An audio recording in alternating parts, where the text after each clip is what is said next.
Hey, thanks for tuning in. And I'm back here with Lars to do the next episode on our series of Hellenistic astrology. And today we are going to discuss about bounds. So, welcome, Lars. Thanks for coming over again. All right, thanks for having me.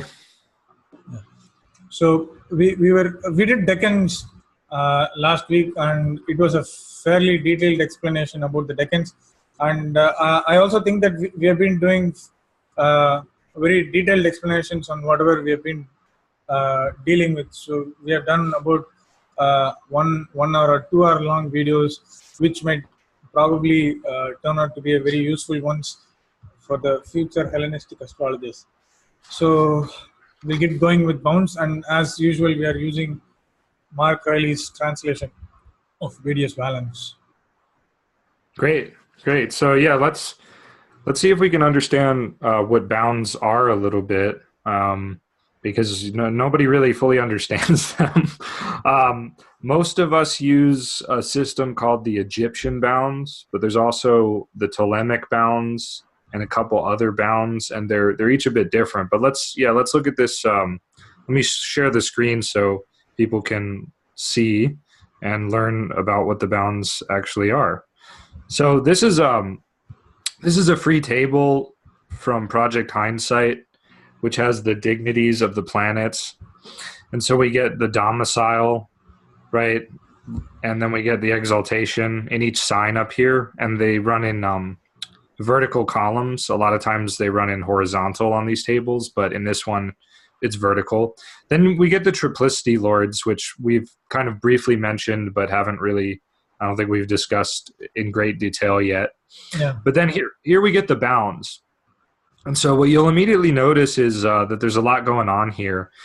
But what you'll immediately notice is that each sign has 5 bounds, and they're only for the 5 planets. The sun and the moon don't have bounds. So immediately there's kind of an interesting implication that the bounds may have something to do with not only the number 5, but perhaps the 5 elements, because the sun and the moon are kind of the essence of existence.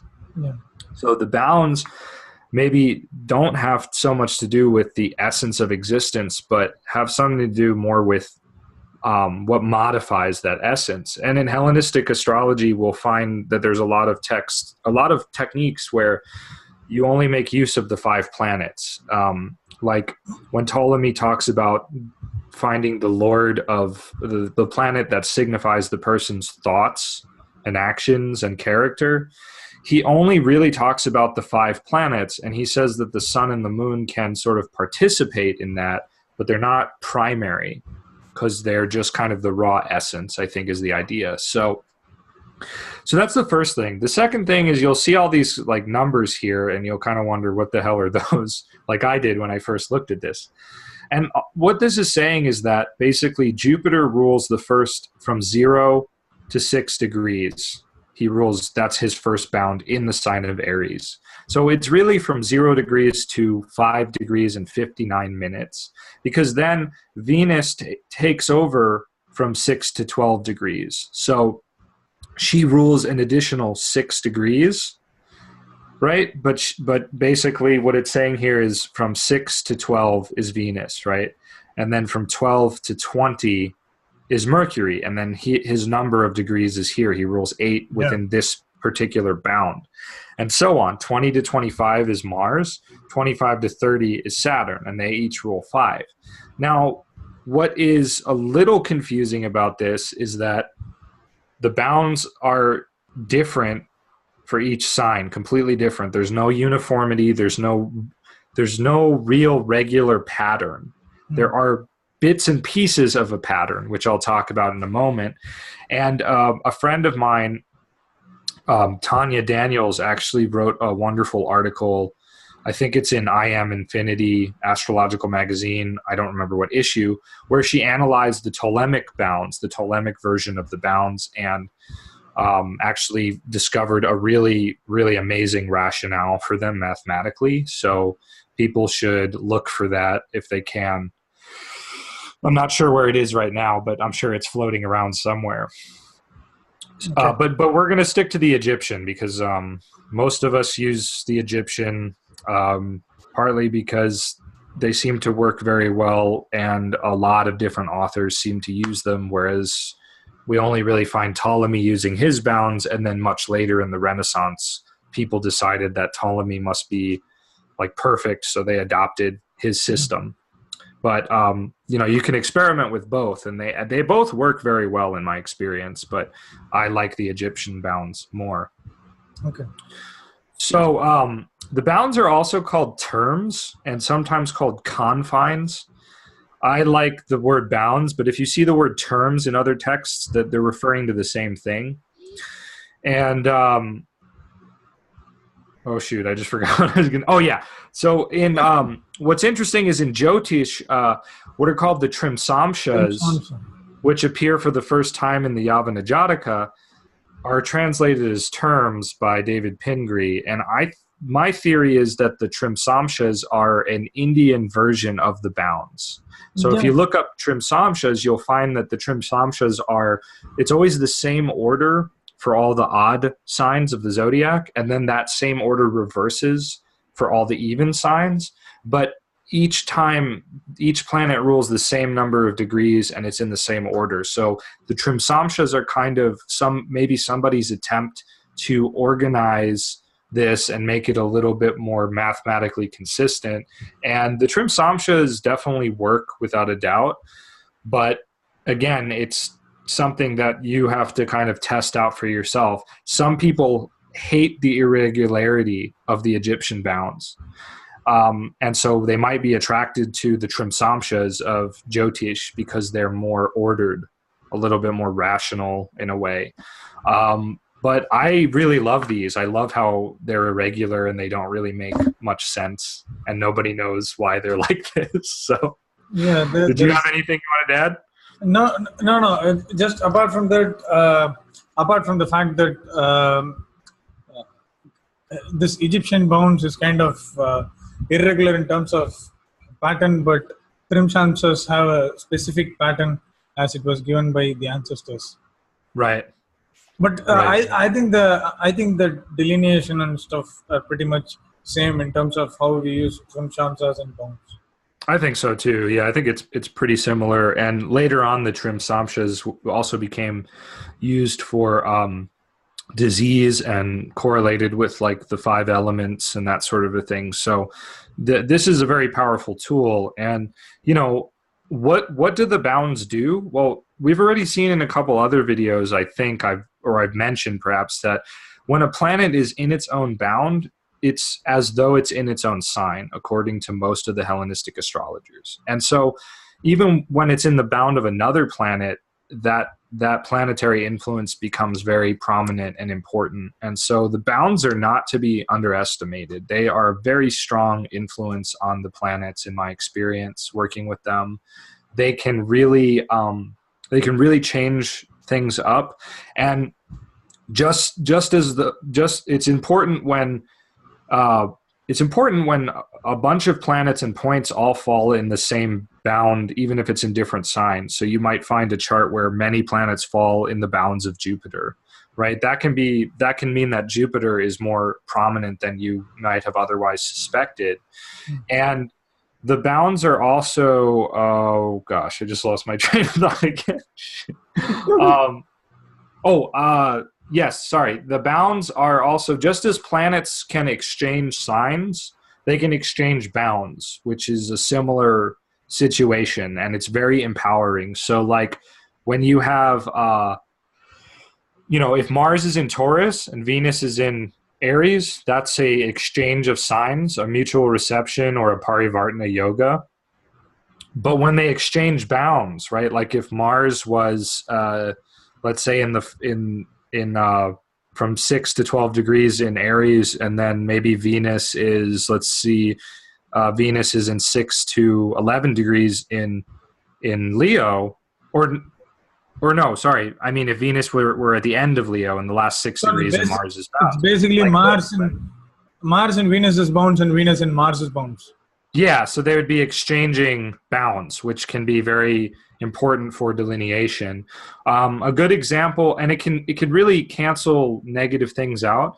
A good example of this off the top of my head is I think there was like in one of those famous tennis players charts, like Serena Williams or her sister, there was like a situation where like Mercury and Jupiter were exchanging bounds, and it kind of alleviated Jupiter's placement in the 12th house. It was one of the things that sort of helped it, that exchange. So that's really important. And then other things that the bounds can be used for, there's so many things, but there's a Time Lord called circumambulations and primary directions, where you can direct planets through the bounds, and basically like you'll direct the ascendant through the bounds.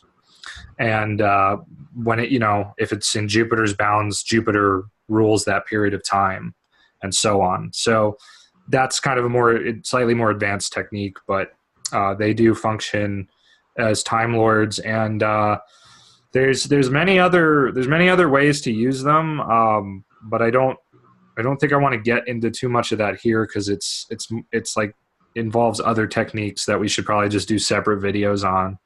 Yeah. So before we start talking, looking at the bounds in Valens, I just want to mention some structural stuff here. If you look at the bottom all the way through, you'll notice that the malefics always rule the final bounds of the signs. So that's important. Okay. I don't know what it means, but it's important. It's a definite pattern.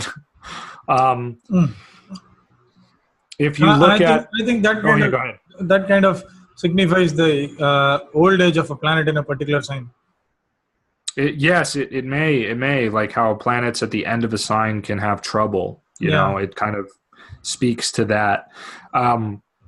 For the most part, we have Jupiter, Venus, or Mercury ruling the first parts of bounds, with the exception of just Mars in Scorpio, Saturn in Libra, and Mars in Cancer. So these are three exceptions there that are interesting.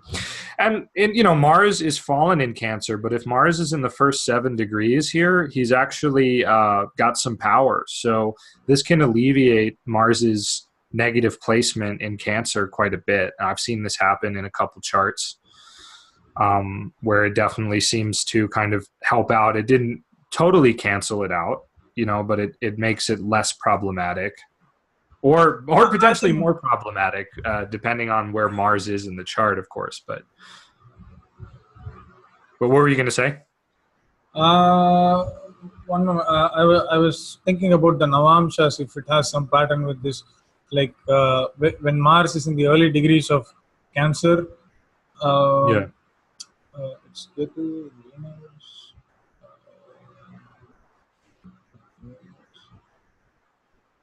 Well, he'll be in Cancer, and then he'll be in the Sun Navamsha, right? The Leo. I think it's a Vargotama. When it's sure Mars in Vargotama in the Punarvashu 4, where Mars will be in the first 3.5 degrees of Cancer. Yeah, so that's kind of interesting bit of confluence, and I guess same with Saturn in the first part of first Navamsha of Libra. He'll be in Vargotama. I'm not sure, but maybe I may be wrong, but still there is some kind of okay, yeah. Yeah, that's right. Saturn is in Vargotama here too, in just the first Navamsha, not the first bound. But Navamshas are 3 degrees 20 minutes of a sign, so it lines up a little bit, but maybe not totally. Yeah. Now, Mars in the first part of Scorpio ends up being, in Navamsha and Cancer in that first Navamsha, but he's in his own bounds and his own sign. So it's two different systems. I mean, you have to. We should maybe do another video sometime on Navamsha and whatnot, perhaps separate from this series. But this is just kind of the most basic raw level of a planet's dignity. And I think, like we've talked about before, when a planet has dignity, it's just more enabled to be itself, right? So Mars in its own bound, even though it's in Cancer, it's still going to be a sharp knife. It's not going to be a dull blade. but that sharp knife may, be getting the person into some trouble because it's fallen in Cancer. So these are the kinds of metaphors you want to think about. Yeah. It's not an either or situation. It's not like, oh, Mars is in his own bounds, so he's fine. We just ignore the Cancer placement. No, we don't ignore the Cancer placement, but it's a both and that's how we have to do astrology if we want to be good astrologers. Yeah. So the last thing I will point out, somebody recently pointed this out to me. If we look at the last two bounds of all the mutable signs, so Gemini, it's Mars, Saturn. Then if we go to Virgo, it's Mars, Saturn. Then to Sagittarius, it's Saturn, Mars, and then Mars, Saturn in Pisces. So what's interesting about this is that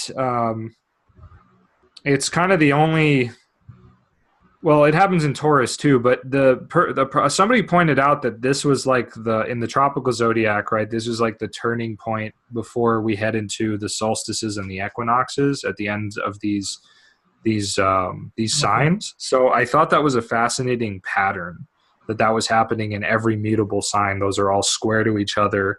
And it's not a perfect pattern, but it's pretty close. Yeah. And then another thing that's interesting is that there's a system called like the years of the planets, and there's basically like the lesser years, the middle years, and the greater years. And each planet has a number of years allotted to it, which are largely based upon like synodic cycles and various astronomical cycles of the planets.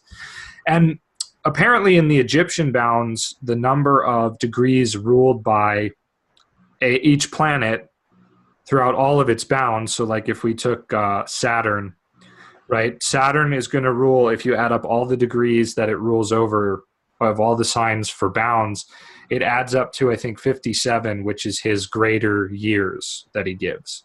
So it's like that for all the planets. The degrees they own across the bounds, across the signs where those bounds are, add up to their major years. So there is a curious mathematical underpinning here.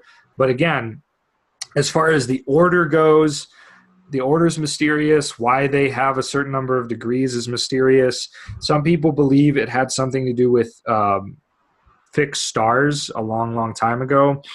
I would love that to be true. Unfortunately, we don't have any direct evidence that is the case. No one's been able to figure out that pattern yet. Maybe somebody will find it. I'm a little skeptical that that's really true. I think, again, it would be really cool if that was the case, but I use the bounds tropically and they work amazingly well. Like I cannot like say enough how well they work. And they also become important in like a special technique of calculating what came to be called later as the Holy Guardian Angel, but that will have to be another video. So, okay.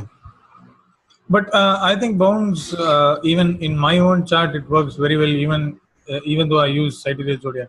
So yeah, I believe it definitely. Yeah. Yes. One thing that you can do with the bounds that's useful is like to start is see if the sun and moon, if they're in the bounds of the benefics, the malefics, or Mercury, and same with the ascendant. But typically, if the sun and moon are both in bounds of benefics, even if the benefics are not in the best condition in the chart, it generally is still empowering for the person's life, despite other difficulties their chart might show. And on the contrary, if the lights, if they're both in bounds of malefics, that can show a lot of challenges, even if the rest of the chart looks really good. And you have to, take things in context, of course, but that's one very simple way to use the bounds. And otherwise, you just use them to color things, I think. And like one example I can give is that, many authors say that when Mercury and Venus come together, it makes musicians.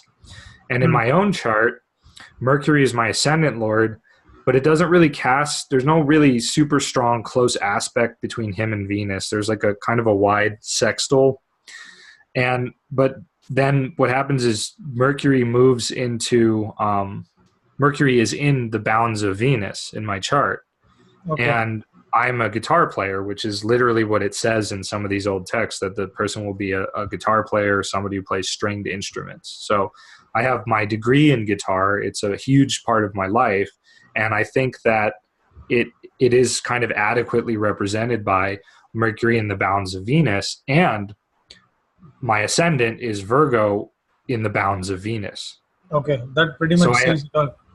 Yeah. And I also have the moon aspecting my ascendant very closely, and the moon has a lot to do with music. But, and there are some other things too that happen when we use some more advanced techniques that show the Venus-Mercury connection too. But I just think that by this really simple technique, you can see that I'm a musician, or you can see, many other things from just testing this out on your own chart. And you should do it for a lot of other things too. Like my third lord is Mars, and that rules my younger brother, and Mars is in the bounds of Venus. Okay. And my brother is also an artist and a musician, and he's actually a drummer. Great. Which is a very Mars musical thing. Mars makes drummers for sure. And my brother is a seriously awesome drummer. It's not a small thing in his life. And that is shown partly by Mars being in the bounds of Venus in my own chart, because Mars is the third lord, and Mars naturally signifies brothers. And he also does a lot of other artistic things too. So again, Venus, it's a lot of Venus stuff, and granted, they're in a wide conjunction there, but it's not a very close conjunction. And so I think the bounds of Venus gives more emphasis to that Venus influence on Mars. Sure. So those are just some examples. Do you have any examples that you wanted to share? No, I think I can talk only about my own example as it is. My Venus is debilitated in Navamsha, but still my Venus is placed in its own bounds in Scorpio. So that kind of... And it's in your 7th house, right? Yeah, it's in my 7th house. So, and imagine last year was my 7th house perfection, and I made most of my collaborations in last year. So it pretty great. Much. Yeah, and you've also been... How long have you been married? I've been married for 3.5 years to 4 years. Cool. So we can see that Venus in its own bounds is giving a stable marriage, right, for that many years so far. And whereas later astrologers, started to say, like a planet in a sign opposite its own, like Venus in Scorpio, is in detriment or whatever. But that's a later technique. That's not originally like a Hellenistic thing necessarily. And so it's kind of a questionable. I don't really use it, but we have to do another video on sect to talk about that. Yeah. But anyway, Venus is in its own bounds. So forget about it being in Scorpio. It's in its own bounds. It's in an angle, which is strong, right? So it's actually a pretty well-placed Venus, according to this system. And, we can see that Ashwin is indeed married. And, so it's that Venus has helped produce a marriage for him. Yeah, and I've always had very good collaborations. I've worked with I've worked very well with the teams. So I think that is pretty much so that's pretty much evident of how Venus is quite strong in its own bounds. So as you said, I think people will talk about detriment. Even I was thinking of detriment, but still, Krasi pointed out to me that Venus is in its own bounds, so you really don't need to worry about the detriment factor. Yeah, but I think only after realizing that I've kind of realized myself that how Venus has played in my life in terms of making my 7th house active in all positive manner. Cool. Yeah, and we'll have to go into this in another video, but I do want to add that, according to Hellenistic doctrine, Venus is in Scorpio, which is ruled by Mars. So it's actually in a sign of a sect mate, because Mars and Venus are both of the night sect. So they're like friends in a sense. And so when Venus is in a Mars sign, it gets some help, because it's in a a more familiar place. And not only that, but Venus and Mars and all the night planets do better in the feminine signs or rashis. So Venus is in its own bound. It's in a feminine rashi. It's in the sign of a sectmate, and it's in a good house. So those are 4 good things going for Venus, which in my opinion override what later authors would just call detriment. That really makes a big difference. So again, confluence is really important in all ancient systems of astrology. If you've got 4 factors saying things are going to be pretty good and 1 factor saying that they're going to be pretty bad, then the 4 factors outweigh that 1 factor in my experience. And there may still be some struggles, but 4 good things versus 1 difficult thing, I think it speaks for itself. So I'll take the 4 good things.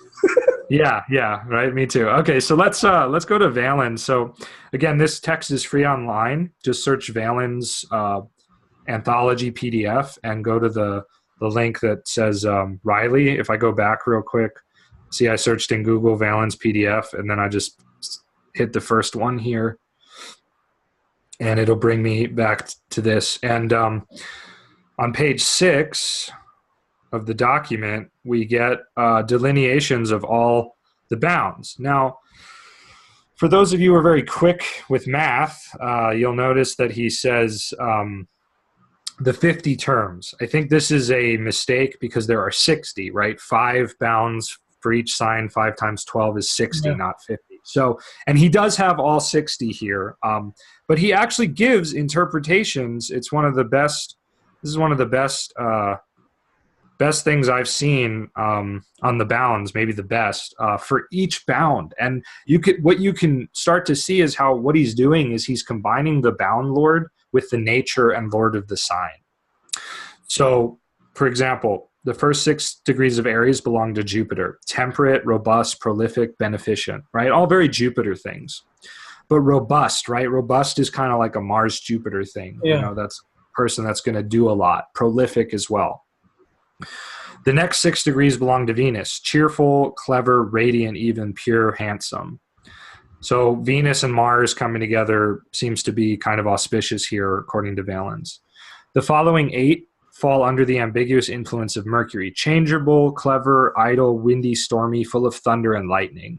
And this is because Mercury is generally an unstable planet, and Mars makes for instability. So there's kind of a combination there. The next 5 belong to Mars: baneful, fiery, unsteady, characteristic of rash, wicked men. So it's just kind of like a pure Mars sort of thing.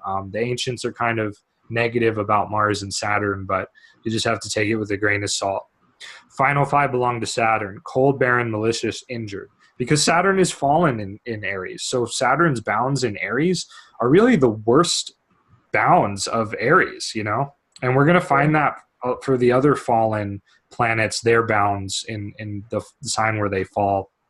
And I think likewise for exaltations, like let's see Jupiter's bounds in Cancer, because Jupiter's exalted there. Let's see what that looks like. Okay, Jupiter: kingly, imperious, glorious, judging, great-hearted, temperate, ruling, entirely noble. So like super good, right? Like Jupiter in Cancer. First 7 degrees of Cancer to Mars, where he falls in Cancer, right? Hurling thunderbolts, moved in different directions, uneven, contradictory in his wishes, manic, prolific, poor, destructive, and in the end base. And you have to remember that this can apply to when Mars is in the bounds of Cancer, but I think Mars gets some dignity there. So Mars ends up having a little bit of strength. This is going to be more negative when other planets are in those bounds of Mars, okay? Like my Jupiter is in those bounds of Mars, okay? And Jupiter rules over my 7th house, and it also is in my 11th house of friends. So a lot of my friends have struggled with stuff like this, definitely. And in terms of like the women I've dated and stuff, they've all been like drama queens and kind of self-destructive. I have never had like a really great long-lasting relationship. So you look at my Jupiter and you go, oh my God, exalted Jupiter, it's so great. But it's like, well, it's in the bounds of Mars in Cancer, so Okay. it's a little less Dignified. auspicious. Yeah. And then there are some other things which we'll have to talk about in other videos that kind of take that Jupiter down just a notch. But again, like I've said before, you want to see multiple factors that are doing this kind of thing. So I have at least like 2 other factors that kind of slightly harm Jupiter. And so I have at least 3 factors that slightly harm my Jupiter and make it a little less, great, Okay. So you can't just say, oh, it's exalted, it's great. No, you got to see what house it's in. You got to see what bound it's in. You got to see what aspects it. You got to see what the Lord is doing and all that stuff. This is what I love about ancient astrology is it's not one dimensional. So yeah. I wanted to go real quick to Venus in Virgo because this is my ascending bound, and it reinforces my trouble with relationship stuff. Again, Venus is fallen in Virgo. So, what does he say about it? He says, the term of Venus causes those who err constantly. They fall conspicuously short. Wait, no, I'm sorry. That was for Mercury. This is the next 10 belong to Venus. Censored, wronging their marriage, and falling into difficulty because of this. Lucky in theatrical matters. They are most unnatural in their passions, especially when Saturn's in aspect. When Mercury's in aspect, they commit adultery. When Jupiter, they commit a great number of sins, which are, however, forgivable, but still there are condemnations. When the Sun is in aspect, they commit hidden actions. When the Moon is in aspect, they meet with reverses and political opposition, and it continues on. But my Moon aspects, and I haven't met with political opposition yet, but the thing that's so funny about it is like, wronging their marriage and falling into difficulty because of this. Again, I've never been married and I've never had like a great relationship, but I just think it speaks to difficulty in relationship, Lucky in theatrical matters. Absolutely. I've actually done a ton of theater and I'm doing some theater now. And I've been very lucky to get the parts I've gotten in a sense. Like I've been at the right place at the right time. I did a good audition, but I also happened to just be like lucky, like somebody dropped out of a play a few months back over the summer. And then I auditioned for it because I knew the people, right? And I got the part like right away. So very lucky in theatrical matters. And yeah, I just wanted to, that one's pretty negative. But I wanted to just kind of, point it out and just have fun talking about it. So did you want to look at any? I don't know. As it is, I know Venus, and I have my Jupiter placed on Mercury's bounds of. Sorry, Venus's bounds of Taurus. Okay, and then we should look at your Venus too again. Yeah, so maybe. So Jupiter placed in Mercury's bounds. Yeah. Okay, so the next 6 belong to Mercury. Intelligent, sensible, criminal, with few offspring, sinister, and fatal. So, again, taking all this with a grain of salt, but, I would say you are definitely intelligent and sensible. And, I know you have one son, right? Yeah. I mean, so if other things in the chart agree, right? Jupiter's the significator of children in Hellenistic and Indian astrology, right? So if other things agree, then Ashwin, you may not have any other kids, or maybe you only have one more kid, right? Yeah. We'd have to look at the 5th house too. And Mercury is still my 5th lord. So yeah. Okay. I don't know if that is the way bounds are used, and I don't think you take lordships to kind of delineate the bounds. And I don't think that. Sorry? You can. You don't have to. You can use them just like we're using them here, but I will look at the Lord of the Bound if like the other lords of the sign, like the domicile Lord and the exaltation Lord are afflicted. Okay. I'll see the Lord of the Bound, and if the Lord of the Bound is in good condition and especially making a close aspect, then the Lord of the Bound can become the functional lord of that topic. Does that make sense? Yeah, sure. Cool. Yeah, but I think it can also make things a bit more complicated. But still, I think it's a but I think it's a valuable addition in terms of how we are looking at things. So, yeah. It's in the medieval period they started doing that really heavily, and they have a whole system of coming up with like the best lord of a given planet, lot, or sign. Based on they start with domicile, then go to exaltation, then triplicity, then bound, then face, right? And each one's a little bit weaker in the hierarchy. Although I put bound before triplicity myself. I think bound's much more powerful. I think I was actually wrong. My Jupiter is placed in Venus's bones. Oh, okay. So, forget what we just said. So, let's see. The first... this is even more destructive. The first 8 degrees of Taurus belong to Venus. Prolific, many children, moist, downward trending, convicted, hating their children. I don't know why they would hate their children, but okay, well maybe you're gonna have a lot of children then, buddy. I don't know. I don't know. Maybe, yeah. Who knows? But again, we would have to look at that in relationship to the rest of the chart. We'd have to look at the 5th lord, the lot of children. But I think I have a lot of Taurus connection here because my ascendant is placed in Jupiter's bones and it has a lot to say. So it's kind of... okay. Great-hearted, bold, lucky, ruling and beneficent, magnanimous, temperate, loving modesty.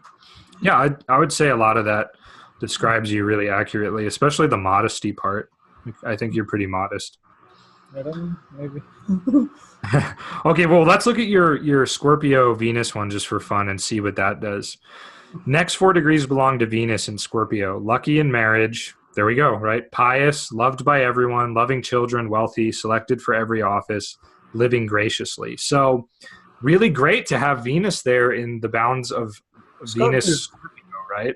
Yeah. I mean, it's really quite good. And so we're just, again, we can't simply look at dignity as like exaltation, domicile, fall, or detriment. We got to look at all these layers of things and see how many things stack in one direction or the other. And sometimes you'll get an even match, or you'll get not a lot of confluence about something. And then that's a situation where the person's probably going to have a lot of change and diversity in that area of life, So like I was looking at a chart once where there were a lot of different planets and things influencing the marriage factors in the chart. And, this was just a transit chart that I was testing things out on, so I can't confirm what I read, but, I would expect that person to have a lot of different experiences in marriage and relationship, to be married multiple times, to be married to very different people,